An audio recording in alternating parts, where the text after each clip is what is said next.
बारिश में टूटी छत के नीचे 3 बहुओं की रसोई। दीदी दीदी, वो देखिए हमारी रसोई की छत टूटी हुई है, बारिश का पानी चू रहा है। हे भगवान, अभी तो बारिश का मौसम शुरू ही हुआ है और इस हल्की बारिश में ही हमारी टूटी छत से रसोई में पानी भी चूने लगा। अरे बहू, जब तुम्हें दिख रहा है कि टूटी छत से रसोई में बारिश का पानी टपक रहा है तो वहाँ कोई बर्तन लगाकर रसोई का सामान क्यों नहीं हटाती? हाँ माँ जी, अभी हटाती हूँ। गरीब परिवार की तीनों बहुएं तेज बारिश में फटाफट चूल्हा और रसोई का सामान यहाँ वहाँ हटाती हैं और जहाँ जहाँ छत से पानी टपक रहा होता है वहाँ वहाँ बर्तन लगा देती हैं। हो गया रसोई का सारा सामान एक तरफ और यहाँ पतीला भी लगा दिया है। मम्मी, बहुत जोरों की भूख लगी है, कुछ खाने को दो ना। आहा, इतनी अच्छी खुशबू। दादी बुआ, मम्मी, इतनी अच्छी खुशबू किस चीज की आ रही है? ये खुशबू कहाँ से आ रही है? ऐसा लग रहा है कि किसी रसोई में कुछ मजेदार बन रहा है। ये खुशबू तो बारिश की तेज हवाओं के साथ हमारी पड़ोसन के घर से आ रही है। लगता है उनकी रसोई में कुछ मजेदार बना है।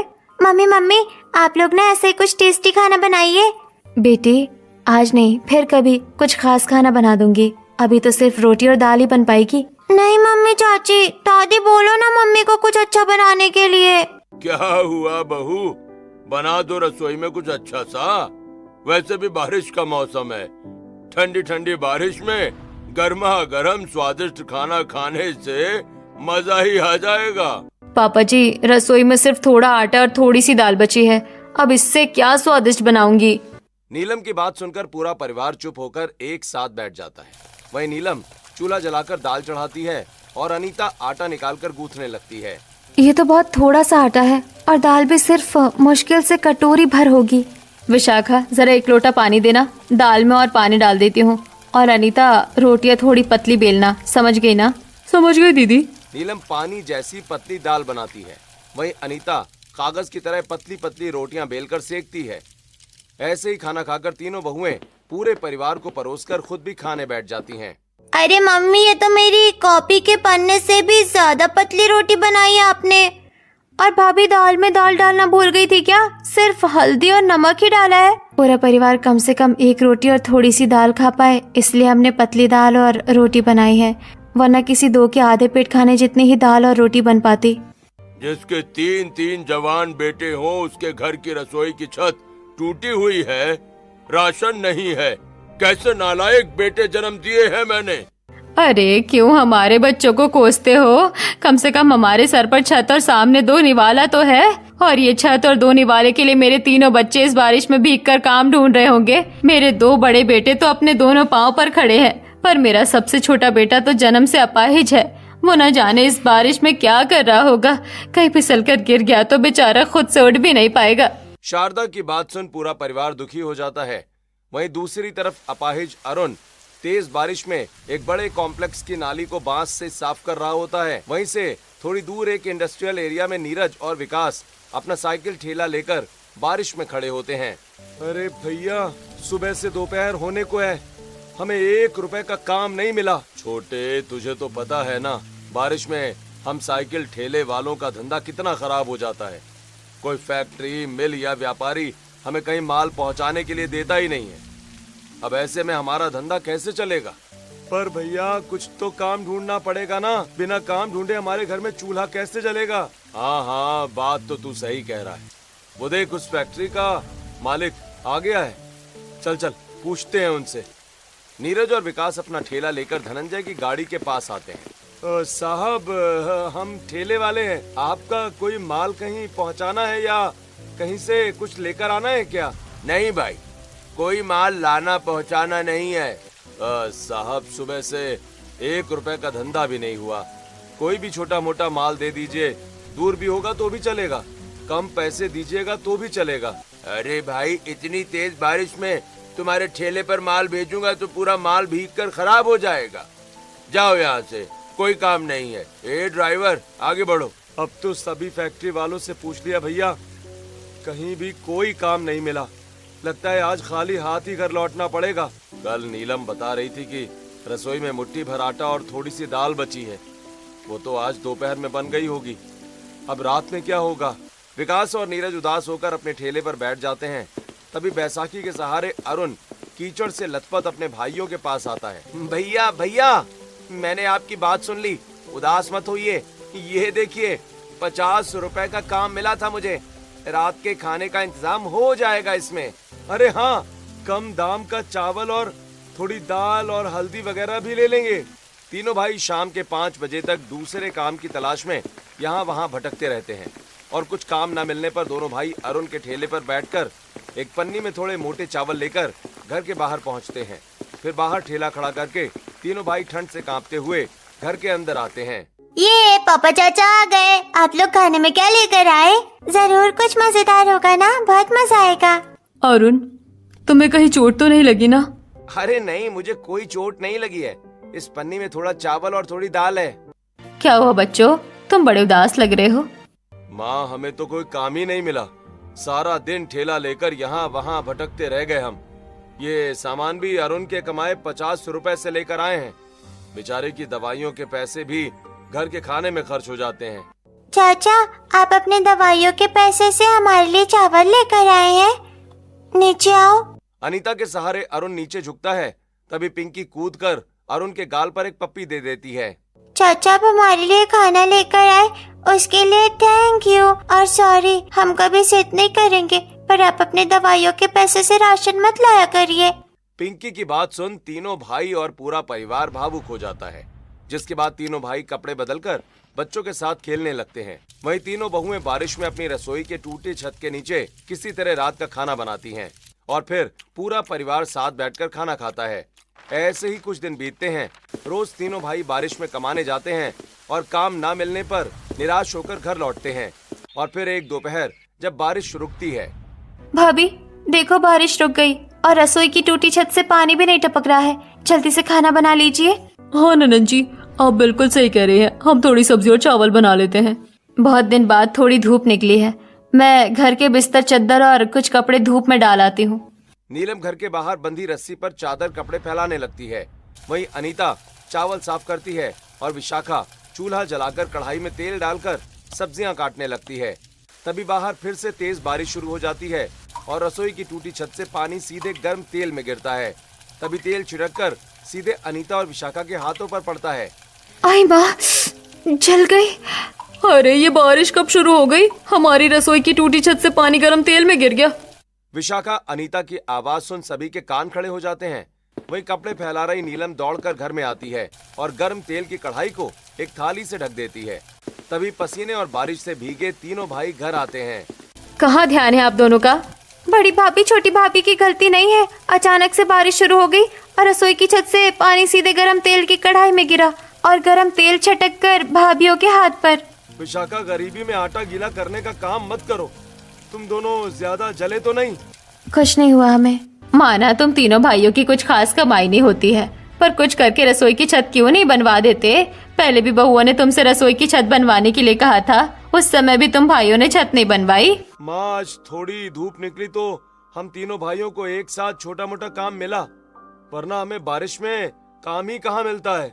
और बारिश के तुरंत बाद ठंड आ जाती है और ठंड में कमाए हुए पैसे तन ढकने और दवाइयों में खर्च हो जाते हैं। फिर गर्मी आती है तो गर्मी में तेज धूप की वजह से हम सही से काम ही नहीं कर पाते और जो कमाते भी हैं वो बिजली और खाने में खर्च हो जाता है। और फिर बारिश आ जाती है। ऐसे में हम छत कब बनवाएं और कैसे बनवाएं?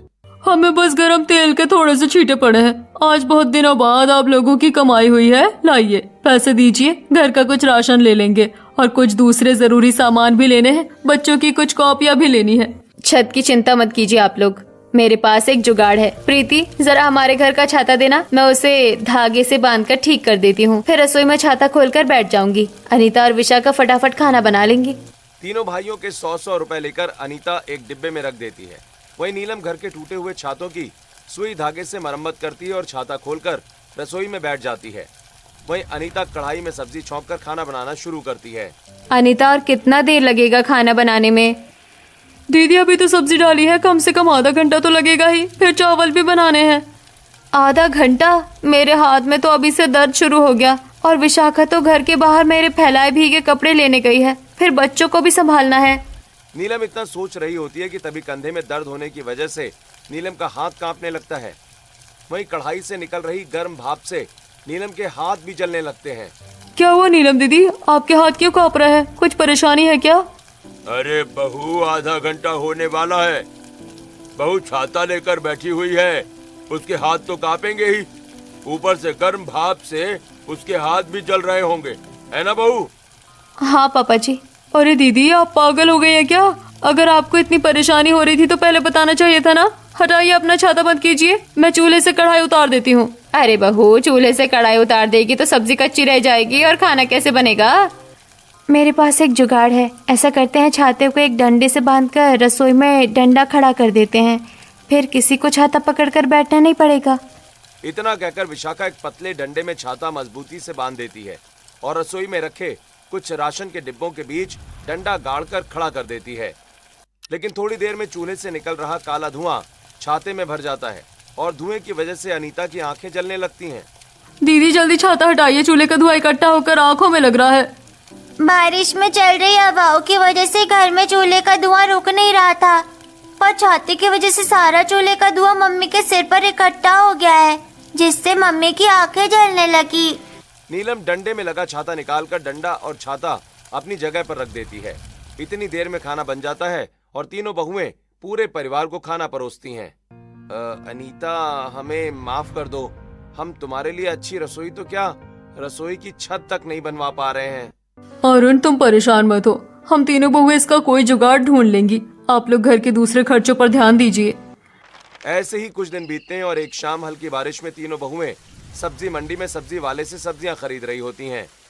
भैया ऐसा करो, अपनी सब्जियों पर सोने का पानी चढ़ा लो, फिर 80-90 क्या 1000 रुपए किलो बेचना। अरे बहन जी, क्या मजाक कर रही हैं आप? अब सब्जियों के जितने दाम होंगे उतने ही तो बताऊंगा। भैया सिर्फ प्याज ही दे दीजिए, और अगर हो सके तो थोड़ा धनिया पत्ता और थोड़ी मिर्च डिस्काउंट में दे देना। दीदी वो देखिए, हमारी रसोई की छत के लिए मुझे एक जुगाड़ मिल गया। वहाँ हमारे क्षेत्र के नेता का बैनर लगा हुआ है। अरे ये तो हमारे भी दरवाजे पर आया था। बड़े बड़े वादे किए थे इस नेता ने, एक भी काम नहीं किया हम गरीबों के लिए। दीदी अब इसने कुछ काम नहीं किया, पर इसका बैनर हमारे काम आएगा। इसका बैनर निकाल कर घर ले चलते हैं, अपनी रसोई की छत के ऊपर रखकर थोड़े पत्थर से दबा देंगे, कम से कम रसोई में पानी तो टपकना बंद होगा। तीनों बहुएं इधर उधर देखकर चुपके से बैनर निकालती हैं और अपने ससुराल के दरवाजे पर पहुंचती हैं। अनीता, ये सामान रसोई में रख दो और ऐसी जगह रखना जहाँ पानी ना टपक रहा हो। और विशाखा, तुम जरा मेरे साथ चलो, सीढ़ी लेकर आते हैं। विशाखा और नीलम सीढ़ी मांगने चली जाती हैं। वहीं अनीता सारा सामान रसोई में पानी न टपकने वाली जगह पर रख देती है। तब तक नीलम और विशाखा सीढ़ी लेकर आ जाती हैं, जिसके बाद अनीता और विशाखा सीढ़ी पकड़कर खड़ी हो जाती हैं और नीलम बैनर लेकर सीढ़ी पर चढ़ जाती है।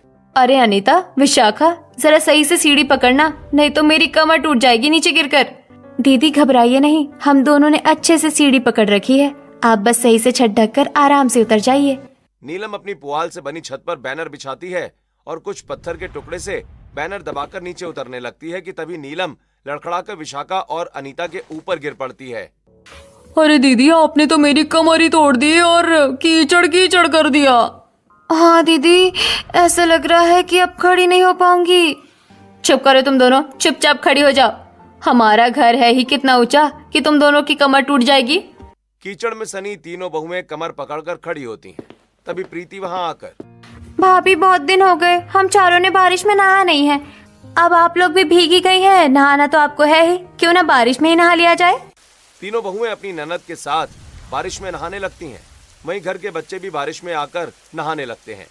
थोड़ी देर के बाद सभी घर के अंदर आते हैं, जहां पुआल की छत से पानी रिसकर अभी भी रसोई में टपक रहा होता है। भाभी आप तीनों का जुगाड़ तो फेल हो गया, रसोई की टूटी छत से तो अभी भी पानी टपक रहा है। कोई बात नहीं बहुओं, वो तुम्हारी गलती नहीं है, हमारी पुआल की छत बनी है ना, तुम चाहे उसे जितना ढक लो, जब तक पूरी छत अच्छे से नहीं ढकी जाएगी तब तक कहीं ना कहीं से पानी टपकेगा ही। जिसके बाद तीनों बहुएं घर के एक कोने में पर्दा खींचकर कपड़े बदलती हैं, फिर बच्चों के भी कपड़े बदलवाकर रसोई में चली जाती हैं, जहां पतीले में टपक रहा पानी बहुओं के चेहरे पर छींटे मार रहा होता है। पानी टपक रही जगह पर पतीला रखने से पतीले में पानी गिरकर छींटे बाहर तक आते हैं। क्यों ना हम पतीले को सीधे छत पर ही लटका दे, पानी उसी में टपकता रहेगा और जब पतीला भरने वाला होगा हम पतीला उतार कर पानी फेंक देंगे, इससे यहाँ वहाँ पानी नहीं छिटकेगा। अनीता घर के बाहर रखी सीढ़ी अंदर लाती है और सीढ़ी पर चढ़कर टूटी छत से एक पतीला लटका देती है। अब रसोई में पानी नहीं टपक रहा होता है तो नीलम चावल बनाती है और विशाखा धनिया मिर्च की चटनी बनाती है, जिसके बाद तीनों बहुएं पूरे परिवार को खाना परोसती हैं। बारिश आती नहीं है कि हमें ऐसा खाना खाना पड़ता है जैसे हम कोई बड़े मुजरिम हो। कभी रोटी नमक तो कभी चावल नमक, और आज तुम बहुओं ने चावल और चटनी दी है। क्या करें माँ जी, सब्जी मंडी में सब्जी वाले ने तो सब्जियों के दाम बारिश में भी सोने जैसे रखे हैं। 80 रुपए किलो से कम कोई हरी सब्जी ही नहीं है, और प्याज भी 65 रुपए किलो है। इसलिए हमने सिर्फ प्याज खरीदी और फ्री में ली हरी मिर्च धनिया से चटनी बना दी है। अच्छा, प्याज है क्या? थोड़ी बारीक कटी प्याज चावल में मिला देंगे तो खाने में थोड़ा स्वाद लगेगा। शारदा रसोई में आती है और झुककर प्याज निकाल रही होती है। तभी रसोई की छत पर लटका पतीला पानी के वजन की वजह से छत समेत शारदा के सिर पर गिर पड़ता है।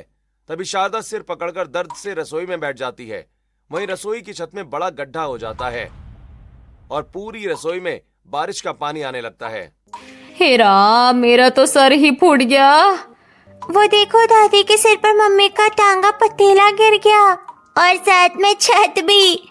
दादी को चोट लग गई और तुम दोनों हंस रहे हो। इस तरह बड़ों पर हंसना अच्छी बात होती है क्या? जाओ खाना खाओ। हे भगवान, जब तू देता है तो छप्पर फाड़ कर देता है, और छप्पर फाड़ कर तूने क्या दिया? मेरा सिर ही फोड़ दिया।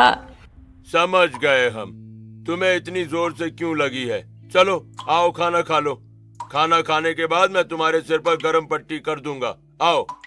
मम्मी जी को भी चोट लग गई और हमारा जुगाड़ भी फेल हो गया। ऊपर से हमारी रसोई की छत में इतना बड़ा गड्ढा हो गया है। हाँ, पानी से भरा पतीला गिरने की वजह से पूरी रसोई का सामान गीला हो गया है, यहाँ तक कि लकड़ियाँ और हमारा बचा कुचा राशन भी। बहू, क्या जरूरत थी अपनी इंजीनियरिंग वाली बुद्धि लगाने की? क्यों टांगा था इतने ऊपर पतीला? वो जमीन पर पतीला रखने पर पतीले में पानी गिरने के कुछ छींटे बाहर आ रहे थे, इसलिए मैंने छत से टांग दिया। बहू, क्यों तू इंजीनियर बन रही है? हर परेशानी के छोटे बड़े दोनों समाधान होते हैं। इसकी जगह तू पतीले में एक कपड़ा रख देती, पानी नहीं छिटकता। मम्मी जी, ये तो मैंने सोचा ही नहीं था। बहू, अब ये सोचो कि रसोई की टूटी छत से आ रहे बारिश के पानी और बर्बाद हुए रसोई के सामान का क्या करोगी? तभी उदास और मायूस तीनों भाई घर लौटते हैं। वहीं बच्चे तीनों भाइयों को पूरी बात बताते हैं। हे भगवान, एक ही दिन में कितनी मुश्किलें देगा तू हम गरीबों को। हमें बड़े मुश्किल से एक बड़े सेठ के पास काम मिला। हम उसका माल लोड करके बड़ी बड़ी पन्नियों से अच्छे से ढककर लेकर जा ही रहे थे कि तभी ठेले का टायर फिसला और ठेला सीधा पीछे की तरफ जाकर एक दीवार से टकरा गया। हमारी वजह से उस आदमी की दीवार भी टूट गई, मालिक का सारा सामान भी खराब हो गया, और तो और हमारा ठेला भी टूट गया। अच्छा हुआ कि मालिक ने हमें सिर्फ डांटा, अपने माल के पैसे नहीं मांगे। पर हमने अपना ठेला बनवाना चाहा तो उसके लिए भी 2500 रुपए मांग रहा है। आप लोग टेंशन मत लीजिए, जो होगा अच्छे के लिए ही होगा। फिलहाल हम अपनी पड़ोसनों से कुछ मदद लेकर आते हैं। तीनों बहुएं अपनी रसोई की टूटी छत के नीचे एक बड़ा गमला और आसपास कुछ बेकार कपड़े रखकर बाहर आती हैं। वहीं अपने अपने आंगन में बैठी सभी पड़ोसने बारिश में दोपहर के खाने का मजा ले रही होती हैं। अरे वाह, इतने तरीके के पकौड़े और चाय, बारिश में इनका स्वाद तो दोगुना हो जाता है। क्या हुआ चाची, दोपहर के वक्त चाय पकौड़े खा रही हो? खाना खाने का मन नहीं है क्या? अरे नहीं बहू, अभी तक तेरे चाचा आए नहीं है, तो आए तब ना खाना खाऊंगी। तब तक सोचा चाय पकौड़े ही खा लिए जाए। वैसे तुमने क्या बनाया है? मैंने पालक पनीर, दही की कड़ी, दही बड़े और भी बहुत कुछ बनाया है। सभी खाने ही बैठे हैं। जी, हमें आप सभी पड़ोसियों की मदद की जरूरत है। हमारी रसोई की छत टूट कर गिर गई है, हमारी सास को भी चोट लग गई है और हमारी रसोई पूरी तरह से बर्बाद हो गई है। क्या आप लोग हमें पेट भरने के लिए थोड़ा खाना दे सकते हैं? मैंने तो खाना ही नहीं बनाया है, वरना जरूर दे देती। मैं तो कोई मदद नहीं कर सकती। राधिका बहन, तुमने तो तरह तरह के पकवान बनाए हैं, तुम भी कुछ मदद कर दो। मैं क्यों मदद करूं? 3 मर्द हैं घर में, उनसे कहो होटल से खाना लेकर आए, या पहले अपने रसोई की छत बनवाए फिर खाना बनाओ। राधिका बहन, तुम तो जानती हो हमारे पतियों का काम बारिश में बिल्कुल ठप पड़ जाता है। तो मैं क्या करूं? इसमें मेरी गलती है क्या? कुछ नहीं दूंगी मैं। जाओ यहाँ से। 2 कौड़ी के फटीचर लोग मुंह उठाकर चले आते हैं नजर लगाने। पड़ोसियों की खरी खोटी सुनकर तीनों बहुएं घर वापस लौट आती हैं। क्या हुआ बहू, नहीं की किसी पड़ोसी ने मदद? कभी भी जरूरत पड़ जाए कोई पड़ोसी हमारे काम नहीं आएगा। तीनों बहुएं अपने उदास और भूखे परिवार का चेहरा देखने लगती हैं। ऐसे ही भूख से तड़पते हुए पूरा परिवार रात बिताता है और अगले दिन सुबह सुबह तीनों भाई भयंकर बारिश में काम की तलाश में निकल जाते हैं। मम्मी पेट में बहुत तेज दर्द हो रहा है, कुछ खाने को नहीं है क्या? मम्मी पेट में भी अजीब सा लग रहा है। भाभी भूख की वजह से दोनों बच्चों के पेट में अजीब सा लग रहा है। लगता है अब हमारे वो दिन आ गए जब हमें पेट पर कपड़ा बांधकर दिन बिताने पड़ेंगे। ननन जी, ऐसी अशुभ बातें मत करिए। बच्चों, पापा गए हैं ना पैसे कमाने, थोड़ी देर में पैसे कमा कर आ जाएंगे, तब तक तुम लोग बाहर थोड़ी देर खेल लो। तीनों बच्चे खेलने निकल जाते हैं और तीनों बहुएं मिलकर मिट्टी का एक नया चूल्हा बनाने लगती हैं। बहू, बच्चे कल से भूखे हैं, ऊपर से तुमने उन्हें खेलने भेज दिया। अब उन्हें और तेज भूख लग जाएगी। अगर खाने का इंतजाम नहीं हुआ तो फिर क्या करोगी? क्या करे पापा जी, हमसे बच्चों की हालत देखी नहीं जा रही थी, इसीलिए हमने उन्हें बाहर खेलने भेज दिया। क्या पता बच्चों के भाग्य से आज उन्हें खाना मिल जाए। हमारे पति बहुत मेहनती है, वो जरूर कहीं न कहीं से पैसे जुटा लेंगे। तीनों बहुएं अपने पतियों की आस में इंतजार करने लगती हैं और घर की छत से दूसरी जगहों से टपक रहे पानी के नीचे बर्तन लगाती हैं और कहीं का सामान कहीं करती हैं। वहीं दूसरी तरफ तीनों भाई एक बड़ी सी गटर को बांस और कुछ औजारों से साफ कर रहे होते हैं। बारिश आए चाहे तूफान, हम अपने परिवार और बच्चों को भूखा थोड़ी रहने देंगे। गटर साफ करने का काम हो या नाली साफ करने का काम, जो भी छोटा मोटा काम मिलेगा करके अपने परिवार का पेट भरेंगे। हम मेहनत करने को तैयार बैठे हैं भैया, पर हमें हमारे लायक कोई काम ही नहीं मिलता। काम मिलता भी है तो कोई कहता है नाली साफ कर दो, कोई कहता है गटर साफ कर दो, किसी के घर की काई साफ करनी है। और इन सब कामों के कितने ही पैसे मिलते हैं, 20 रुपए, 50 रुपए। तीनों भाई बारिश में अपने परिवार की खातिर कम पैसों में गटर साफ कर रहे होते हैं। वहीं दूसरी तरफ सूरज और पिंकी पड़ोस के कुछ बच्चों के साथ उनके दरवाजे पर पहुंचते हैं, जहां बच्चे अपने हाथों में पकौड़े और दूसरा स्वादिष्ट खाना लेकर खा रहे होते हैं। अरे वाह, देख रहे हो, ये इसे पनीर टिक्का कहते हैं। कभी खाया है अपनी जिंदगी में? अरे खाया है नहीं, ये पूछो कभी नाम भी सुना था? क्या ये बहुत स्वादिष्ट है? बिल्कुल। हाँ, वैसे भी हमें बहुत जोर की भूख लग रही है। अच्छा लो पकड़ो। सूरज और पिंकी जैसे ही खाना लेने आगे बढ़ते हैं, तभी पीछे से दूसरे बच्चे आकर दोनों की टांग अड़ा देते हैं। तभी सूरज और पिंकी गिर पड़ते हैं। फिर सभी बच्चे मिलकर सूरज और पिंकी के ऊपर गंदा पानी फेंकने लगते हैं। हमें परेशान मत करो, छोड़ दो हमें नहीं खेलना तुम्हारे साथ, नहीं खाना हमें तुम्हारा खाना।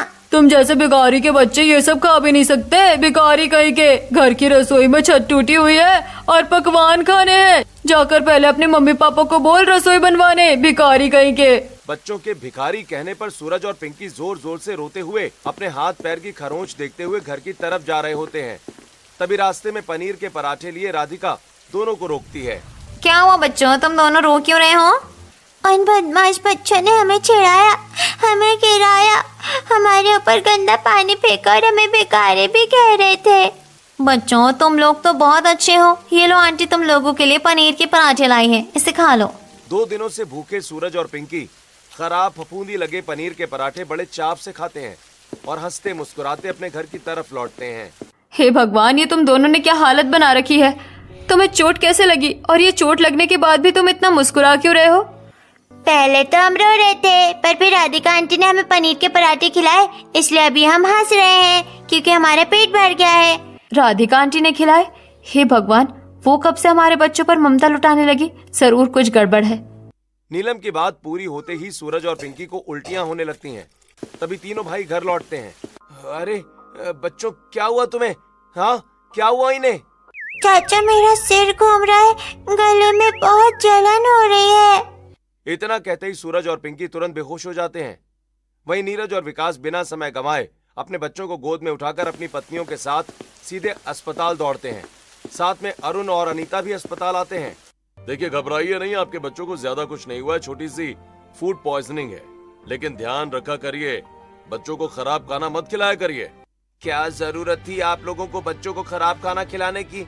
हमने नहीं, राधिका ने बच्चों को खराब खाना खिलाया है। हमारे घर में तो कल से खाना ही नहीं बना है। क्या कल से आप लोगों के घर में खाना नहीं बना? हॉस्पिटल की फीस तो है ना आप लोगों के पास। बच्चों की दवाई और हॉस्पिटल के चार्ज मिलाकर 3000 रुपए लगेंगे। डॉक्टर साहब, हमारे पास सिर्फ ये 250 रुपए हैं, वो भी हम तीनों ने कैसे कमाए हैं बता नहीं सकते। भाई देखो, ये हॉस्पिटल की पॉलिसी की बात है, वरना मैं अपनी जेब से भर देता। ऐसा करो, तुम लोग हॉस्पिटल की थोड़ी साफ सफाई कर देना, बाकी मैं तुम्हारे बच्चों की दवा दारू का इंतजाम कर देता हूँ। ये सुनते ही तीनों भाई डॉक्टर मिथिलेश को भगवान मान बैठते हैं और फिर नीरज अस्पताल के सभी बाथरूम साफ करता है, विकास अस्पताल के सभी कमरों में पोछा मारता है और अरुण अस्पताल के कॉरिडोर में साफ सफाई करता है। साथ ही तीनों बहुएं अस्पताल की कैंटीन की साफ सफाई करती हैं, फिर अपने पति और बच्चों के साथ घर लौटती हैं, जहां पूरा परिवार पोटलियों में सामान बांधे घर के बाहर खड़ा रो रहा होता है क्योंकि घर की छत गायब होती है। अरे मम्मी पापा, ये क्या हो गया? हमारे घर की छत कहाँ गई? भैया भाभी, आप लोगों के जाने के थोड़ी देर बाद जोरों की आंधी आई और तेज हवा में हमारा छत किसी तिनके की तरह उड़ गया। भगवान, तू हम गरीबों की परीक्षा क्यों ले रहा है? हम क्या करें? अपने परिवार और बच्चों को भूखा मार दें क्या? नहीं, हम ऐसा कुछ नहीं करेंगे। अगर भगवान हमें तकलीफें दे रहा है तो हम उन तकलीफों का डटकर सामना करेंगे। भगवान हमारी छत उड़ा कर ले गया ना, अब हम उससे भी मजबूत लकड़ी की छत बनाएंगे। बहू, उसके लिए पैसे कहाँ से आएंगे? पापा जी, अगर हम जंगल से लकड़ियां लाकर अपनी छत बनाए तो बिल्कुल फ्री में बन जाएगी। तीनों बहुएं अपने घर से कुल्हाड़ी और दूसरे औजार लेकर अपने पतियों के साथ जंगल आती हैं, जहां सभी लकड़ियां काटने लगते हैं। साथ ही कुछ बेल और कोई घास भी इकट्ठा करते हैं। ऐसे ही 2 घंटे के बाद कंधों पर लकड़ियां लेकर सभी घर लौट रहे होते हैं। तभी एक दीवार पर रेन हार्वेस्टिंग का बैनर दिखता है। ये क्या लिखा है? अपनी छतों पर रेन हार्वेस्टिंग कीजिए, यानी बारिश के पानी को इकट्ठा कीजिए और सरकार को बेचिए। इसके लिए छत बनाने का डिजाइन भी दिया है। दीदी, हम लोग ऐसा ही छत बनाएंगे ताकि हम भी रेन हार्वेस्टिंग कर सके। अगर ये बात सच है तब तो हमें अच्छा मुनाफा होगा, क्योंकि बारिश से अच्छा खासा पानी इकट्ठा हो जाएगा और ये छत का डिजाइन ऐसा है कि जल्दी खराब भी नहीं होगा। इतना सोचकर सभी घर लौटते हैं। अरुण लकड़ियों के पतले पतले टुकड़े करने लगता है, वहीं विकास और नीरज छत पर चढ़ जाते हैं और तीनों बहुएं उन्हें लकड़ियां पकड़ाती हैं और विकास और नीरज लकड़ियों से छत बनाने लगते हैं। ऐसे ही रात भर पूरा परिवार बारिश में भीगते हुए अगली दोपहर तक बीच में समतल और चारों तरफ से ढलानदार छत बना लेता है। साथ ही चारों कोनों में खोखले बांस लगाकर एक बड़े से पानी की टंकी में जोड़ देते हैं। अब हम 2 कौड़ी के भिखारी नहीं रहे, हमारी भी छत बन गई है। वो देखो, उन भिखारियों को बारिश का पानी इकट्ठा कर रहे हैं। लगता है इन्हें मरने के लिए चुल्लू भर पानी भी नहीं मिल रहा है। इतना कहकर सभी पड़ोसी तीनों बहुओं और उनके परिवार पर हंसने लगते हैं। तभी सरकारी ऑफिसर आशुतोष एक बड़ी गाड़ी लेकर तीनों बहुओं के पास आते हैं। क्या आप ही वो तीनों बहुएं हैं जिन्होंने रेन हार्वेस्टिंग की है? मैं रेन हार्वेस्टिंग का पानी लेने आया हूँ। हाँ सर, कल रात से पानी इकट्ठा होते होते एक टंकी पानी इकट्ठा हो गया है, ये लीजिए। वैसे आपने छत बहुत जबरदस्त तरीके से बनाई है, मजबूत भी लग रही है और सस्ती भी। ये लीजिए आपके पैसे, और भी लोगों को रेन हार्वेस्टिंग के लिए प्रोत्साहित कीजिएगा आप लोग। हाँ, बहुओं को बारिश का पानी बेचकर पैसे लेते देख सभी पड़ोसने हैरान रह जाती हैं। वहीं दूसरी तरफ तीनों बहुएं अपने पैसों से अपने पतियों से राशन मंगवाती हैं, जिसके बाद थोड़ी देर में उनकी रसोई से खुशबू पूरे पड़ोस और घर में फैल जाती है। आहा, क्या खुशबू है। मम्मी क्या बना रही हो? जल्दी परोसो ना। पनीर की सब्जी, मेथी के पराठे, पुलाव, जलेबी, बहुत कुछ बनाया है, अभी परोसती हूँ। तीनों बहुएं पूरे परिवार को स्वादिष्ट खाना परोसती हैं। पूरा परिवार पेट भर खाना खाकर डकार मारता है। अरे वाह बहू, क्या रसोई की छत बनाई है तुमने। छत भी बन गई और पेट भरने का इंतजाम भी हो गया, वो भी इतना स्वादिष्ट खाना। भाई सभी पड़ोसने घर के बाहर खड़ी होकर तीनों बहुओं की रसोई में झांकने की कोशिश करने लगे। हेलो दोस्तों, ऐसे ही आज का दिन बीतता है।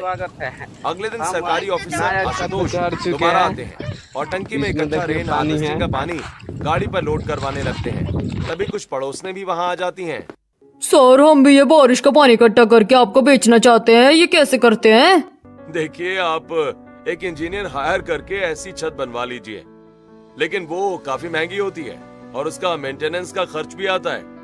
आपको लगभग 5 लाख रुपए तक लग सकते हैं। इससे अच्छा है कि आप इन तीनों महिलाओं से ऐसी छत बनवा लीजिए। सर, हम ये छत सिर्फ लेबर कॉस्ट में बना सकते हैं, इसके अलावा हमें कुछ नहीं चाहिए। ये तो भाई बहुत अच्छी बात है। मैं आपको लेबर कॉस्ट से भी ज्यादा पैसे दूंगा। बस जब भी मैं कहूँ और जिसके लिए भी कहूँ, ऐसी छत बना दिया करिए। तीनों बहुओं को रेन हार्वेस्टिंग की छत बनाने का कॉन्ट्रैक्ट मिल जाता है। तीनों बहुएं अपने पतियों के साथ रेन हार्वेस्टिंग की छत बनाकर अच्छे पैसे कमाने लगती हैं। साथ ही रेन हार्वेस्टिंग का पानी भी बेचती हैं। इसी तरह दिन बीतते हैं। तीनों बहुएं अपनी मॉड्यूलर रसोई बनवा लेती हैं और अपनी मॉड्यूलर रसोई में चाय पकौड़े बनाकर घर के दरवाजे पर शेड के नीचे पूरा परिवार बैठकर चाय पकौड़ों का आनंद ले रहा होता है। हमारे पूर्वजों ने सच ही कहा है, घर की बहुएं चाहे तो घर को स्वर्ग या नर्क दोनों बना सकती है। हमारी बहुओं ने अपनी टूटी छत वाली रसोई जैसे ससुराल को इतनी अच्छी रसोई बना दिया और समाज में मान सम्मान भी दिलाया। जिसके बाद से अब तीनों बहुएं अपनी रसोई में बारिश के मौसम की तरह तरह के पकवान बनाती हैं और अपने परिवार के साथ हंसी खुशी रहती हैं।